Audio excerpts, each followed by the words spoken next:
Après un iPhone 16 sorti en septembre 2024 et un iPhone 17 prévu pour septembre 2025, aujourd'hui on s'attarde sur l'iPhone 15. Design, performance, autonomie, vous est-il destiné même encore en 2025? Dans cette vidéo, on va refaire rapidement le tour du propriétaire de cet iPhone, puis dans un second temps, on va voir s'il est judicieux de l'acheter encore maintenant en 2025. En 2024, Apple avait opté pour l'iPhone 15 à un nouveau design avec le dos et les contours en mat, des bords plus arrondis qui sont plus agréables en main je trouve que l'iPhone 14, et bien sûr l'arrivée du Dynamic Island sur les iPhones classiques. Pour les écrans, on a le droit à deux tailles, l'iPhone 15 a un écran de 6,1 pouces, tandis que l'iPhone 15 Plus avec son écran plus grand de 6,7 pouces. Un super bel écran de technologie OLED Super Retina XDR à taux de rafraîchissement 60 Hz. C'est sur ce point précisément où Apple est beaucoup critiqué, c'est de laisser l'écran 60 Hz sur des iPhones qui sont quand même lancés à 900 €. Mais d'un côté, je les comprends parce que si on venait mettre du 120 Hz sur les iPhones classiques, ça perdrait un peu de sens. La luminosité maximale qui peut monter jusqu'à 1000 nits, ça c'est incroyable. Quand on est dehors, on arrive facilement à lire ce qui est écrit sur l'écran de notre iPhone. Et pour revenir à la technologie de l'écran 60 Hz, on a la puce A16 Bionic qui vient compenser la fluidité de l'écran de par sa puissance hors norme, ce qui fait que si vous optez pour cet iPhone 15, vous aurez une puissance absolument incroyable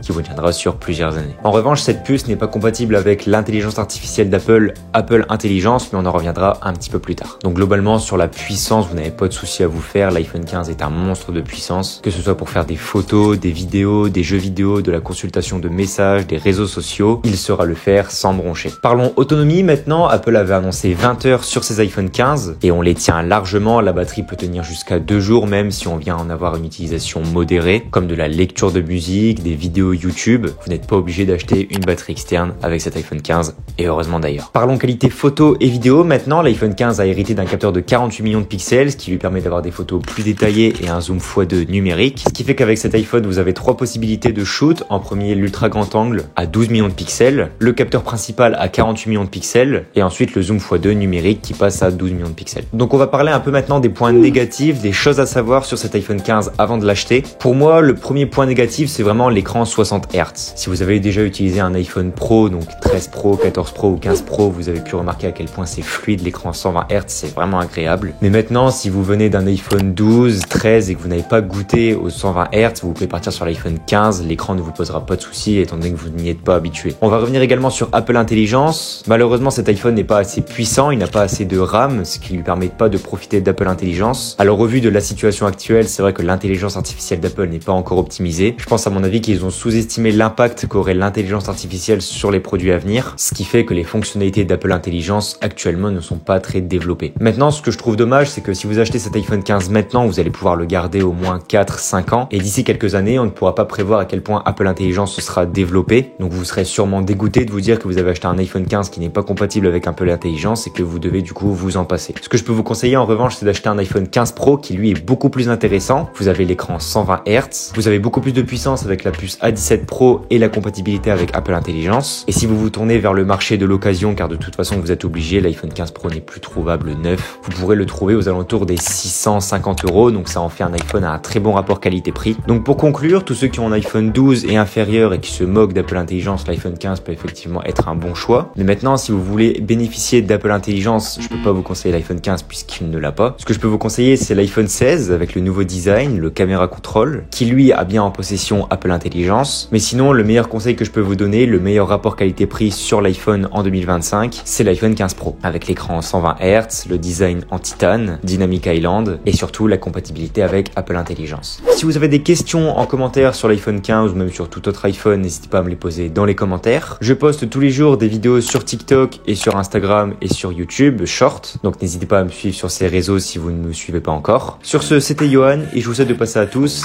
une très belle journée.